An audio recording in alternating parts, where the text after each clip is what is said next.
বিসমিল্লাহির রহমানির রহিম। হোয়াটসঅ্যাপ বিল্লাল ভাইয়ের নামে একটা ভিডিও দেখলাম। ওই বেটা নাকি গাড়ি বাড়ি ব্যবসা সবই ছিল, আবার বিডা কইরিছে। তার ব্যবসা দেখি তার হাতে সেই এক লোক মেয়ে বিয়ে দিয়েছে। তার আফসোস, হোয়াটসঅ্যাপ বিল্লাল ভাই 40 লাখ টাকা কামাই গেছে 10 দিনে। এমন একটা ভিডিও তার সামনে গেছে। সেই ভিডিওটা দেখি তার মনের মধ্যে শখ জাগিয়েছে, ও আর মতন হবে, ভিডিও বানাবে, টাকা ইনকাম করবে। আমরা দেখছি 3 মাসে, অনেক ভিডিওতে দেখলাম 3 মাসে তার 44 লাখ টাকা মতন বা 40 লাখ টাকা মতন আয় হয়েছে, যেটা যেমন ভিউ হয়েছে এভাবে আসছে।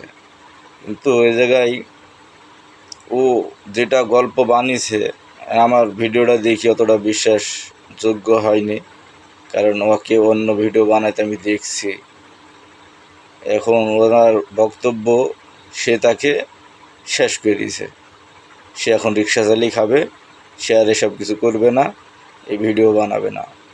ক্যামেরা কিনেছে, বড় এডিটার রাখিছে, পরিচালক রাখিছে, বেতন দিয়েছে, জায়গা জমি বেশি, দোকানপাট বেশি দিয়ে তার মতন ভিডিও তৈরি করতে লেগেছে। এখন তার কথা যে আমি ভিডিও তৈরি করছি, আমার এতদিনের এত কিছু টাকা পয়সা শেষ হয়ে গেল, আমার মনিটাইজেশন আসছে না, এই জন্যে ক্ষোভ ছাড়তেছে। বিল্লালের ভিডিও বানাবে না, বিল্লালের ভিডিও দেখবে না, আবার মনে করেন যে ফেসবুকে কিছু করবে না।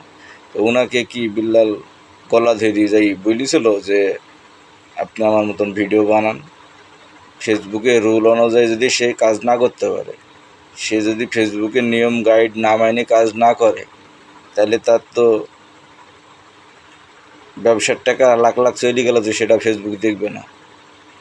সে গাইডলাইন যদি ঠিক মতন না পালন করে যদি সে জমি বেশি টাকা খরচ করে আসে, এটা কি ফেসবুক দেখবে? টাইম মতন কাজ করতে হবে, টাইম মতন ভিডিও বানাতে হবে, ভালো কন্টেন্ট তৈরি করতে হবে, তারপরে না হোয়াটসঅ্যাপ বিল্লালকে ছাড়িয়ে যাবে।